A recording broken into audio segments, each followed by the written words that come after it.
कृष्ण का पृथ्वी पर आगमन। द्वापर युग की बात है। एक बार पृथ्वी पर पाप कर्म बहुत बढ़ गए। सभी देवता चिंतित थे। अपनी समस्या लेकर वे भगवान विष्णु के पास गए।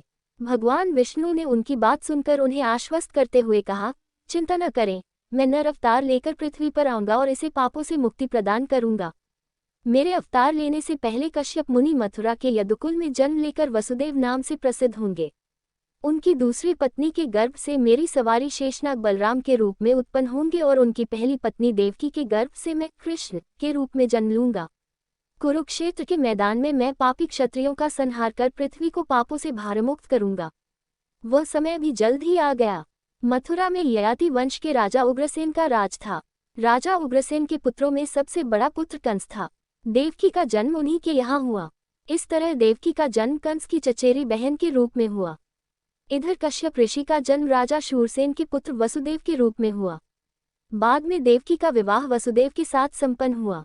कंस देवकी से बहुत स्नेह करता था, पर एक बार आकाश से भविष्यवाणी सुनाई दी, देवकी का 8वां पुत्र तुम्हारा काल होगा। तुम्हारी मृत्यु उसी के हाथों निश्चित है। बस उसी दिन से कंस देवकी को मारने के लिए उद्यत हो गया। इस घटना से चारों तरफ हाहाकार मच गया। अनेक योद्धा वसुदेव का साथ देने के लिए तैयार हो गए, पर वसुदेव युद्ध नहीं चाहते थे।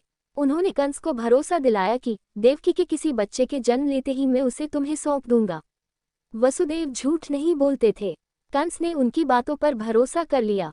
उनके समझाने पर कंस का गुस्सा तो शांत हो गया, पर उसने वसुदेव और देवकी को कारागार में डाल दिया और सख्त पहरा लगवा दिया।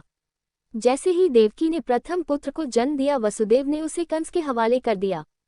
कंस ने उसे चट्टान पर पटक कर मार डाला। इस तरह उसने देवकी के 6 पुत्रों को मार दिया। देवकी के 7वीं बार गर्भवती होने पर शेषनाग अपने अंश से उसके गर्भ में पधारे।